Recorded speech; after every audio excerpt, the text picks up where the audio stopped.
शहर कायद में बादलों के बरसने के हैं इम्कान।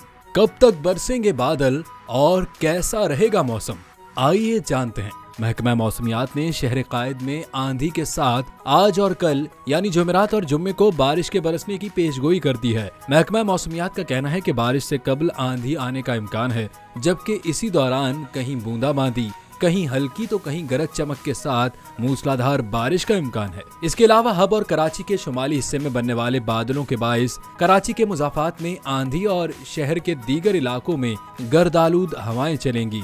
कराची में गुज़िश्ता रोज भी मुख्तलिफ इलाकों में तेज हवाओं के साथ बूंदाबांदी हुई।